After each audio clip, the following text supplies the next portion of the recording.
दोस्तों आज की इस वीडियो में हम जानने वाले हैं जुबिन नौटियाल के बारे में, जिन्होंने वैसे तो अपनी जिंदगी में काफी स्ट्रगल किया, लेकिन जब इन्होंने अपना बॉलीवुड में डेब्यू किया तो इनके पहले ही गाने से लोगों ने इनके टैलेंट को बखूबी पहचाना और इन्हें काफी ज्यादा सक्सेस दिला दी।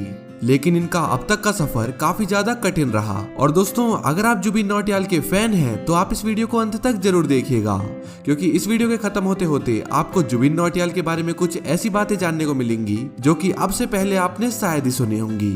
इस कहानी की शुरुआत होती है 14 जून 1989 से, जब देहरादून के एक जोरसार शहर में जुबिन नौटियाल का जन्म हुआ। इनके पिता का नाम राम नौटियाल है और वो पेशे से एक बिजनेसमैन और एक पॉलिटिशियन है। जुबिन बचपन से ही एक काफी शरारती बच्चे रहे, जिसमें ये अपने स्कूल में तो काफी शरारतें करते ही रहते थे, साथ ही साथ ये अपने घर पे अपनी मम्मी को भी काफी परेशान किया करते थे, जिसमें इनकी माँ कई बार तो इनकी हरकतों से परेशान होकर इन्हें बाथरूम में भी बंद कर दिया करती थी। लेकिन जुबिन उस वक्त इतने शरारती हुआ करते थे कि इन सब का असर उनके ऊपर सिर्फ कुछ ही देर तक रहता था। जैसे ही सब कुछ नॉर्मल होता था, उनकी शरारतें फिर से चालू हो जाती थी। जुबिन के घर में वैसे तो पेशे से कोई भी म्यूजिशियन नहीं था, लेकिन इनके पिता थोड़ा बहुत गाने का शौक रखते थे, जिसमें अक्सर वे गाने गुनगुनाते रहते थे और जुबिन उनकी नकल करते रहते थे। और शायद गानों का शौक भी जुबिन को वहीं से लगा था। उस वक्त ये केवल 4-5 साल के हुआ करते थे और ये म्यूजिक के बारे में कुछ भी नहीं समझते थे। लेकिन जैसे जैसे ये थोड़े बड़े हुए, इनका म्यूजिक की ओर लगाव बढ़ता चला गया।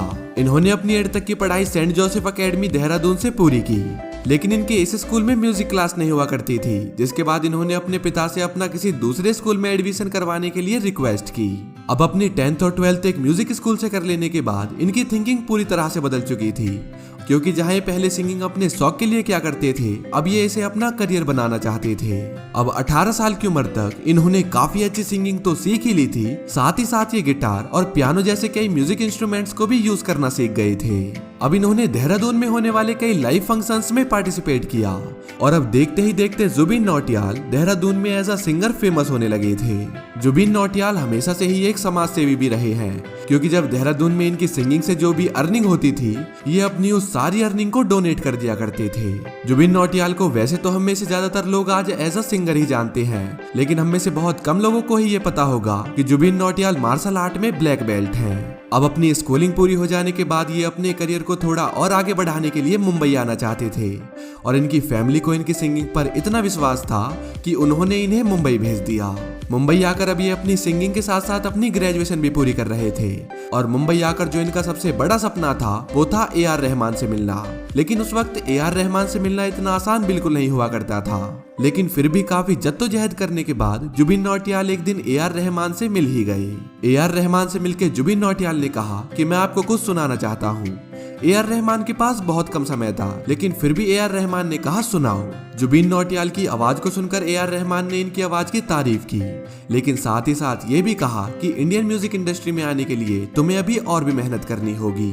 ये सुनने के बाद इन्हें ये महसूस हुआ कि अभी मुझे और मेहनत करने की जरूरत है और अभी मैं बॉलीवुड में अपना डेब्यू नहीं कर सकता। जिसके बाद ये वापस देहरादून आ गए और अपनी पहली म्यूजिक टीचर वंदना श्रीवास्तव के साथ ट्रेनिंग करने लगे।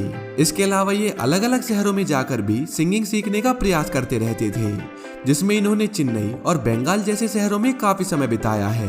अब 2011 में इन्हें कहीं से पता चला कि मुंबई में एक रियलिटी सिंगिंग शो हो रहा है जिसका नाम है एक्स फैक्टर। तो इन्होंने सोचा कि क्यों ना वहां जाकर अपनी सिंगिंग को सभी के सामने रखा जाए। इस शो में इन्हें सिलेक्ट तो कर लिया गया था, लेकिन जल्दी ही बाहर भी निकाल दिया गया था, और जजेस का कहना यह था कि अभी तुम्हें अपनी सिंगिंग में और इम्प्रूवमेंट करने की जरूरत है। ये सब सुनने के बाद जुबिन नौटियाल काफी परेशान हुए, क्योंकि इन्होंने अभी तक का अपना सफर केवल सिंगिंग को ही दिया था, और अभी भी लोग उनसे सिर्फ यही कह रहे थे कि अभी तुम्हें और मेहनत करने की जरूरत है।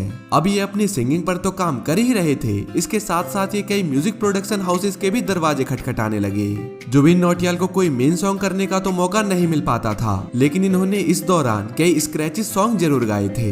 लेकिन अब एक स्क्रैच सॉन्ग ही इनकी लाइफ में टर्निंग पॉइंट लेके आने वाला था। जुबिन ने जब अक्षय कुमार की एक मूवी दी शौकीन्स का मेहरबानी सॉन्ग गाया, तो इस गाने के स्क्रैच वर्जन में भी इनकी आवाज अक्षय कुमार को इतनी अच्छी लगी कि उन्होंने मेकर्स से कहा कि मुझे इस गाने को इसी सिंगर की आवाज में रिकॉर्ड करके दो। इसके तुरंत बाद इन्हें एक और गाना गाने का मौका मिला, जो था सोनाली केबल मूवी से मुलाकात सॉन्ग, और एक मुलाकात सॉन्ग काफी बड़ा हिट गाना साबित हुआ था। इसके बाद अब जुबिन के पास कई गानों के ऑफर्स आने लगे थे, जिसके बाद अब इनका अगला हिट गाना साबित हुआ था बजरंगी भाईजान मूवी से जिंदगी कुछ तो बता। इसके बाद तो जुबीन ने कभी भी पीछे मुड़कर नहीं देखा। और अगर बात करें आज की, तो आज जुबीन का कोई भी गाना रिलीज होते ही ट्रेंडिंग लिस्ट पे आ जाता है। इसके अलावा जुबीन ने कुछ ऐसे गानों में भी काम किया जो इनके लाइफ के सबसे बड़े हिट साबित हुए, जो थे तुम ही आना, लुट गए, बेवफा तेरा मासूम चेहरा, काबिल, चिट्ठी, प्यार तूने क्या किया जैसे कई गाने हैं। जुबीन की आज इतनी बड़ी सक्सेस के पीछे उनके टैलेंट से ज्यादा उनकी मेहनत है, जो उन्होंने कभी भी नहीं छोड़ी, और आज वो इतने बड़े सिंगर बन चुके हैं। तो दोस्तों, ये थी कहानी जुबीन नौटियाल की। आपको ये वीडियो कैसी लगी आप हमें कमेंट करके जरूर बताएं, और हम अपनी अगली वीडियो किस टॉपिक पर बनाएं ये भी हमें कमेंट में बताना ना भूलें। आपका कीमती समय देने के लिए आपका बहुत बहुत धन्यवाद।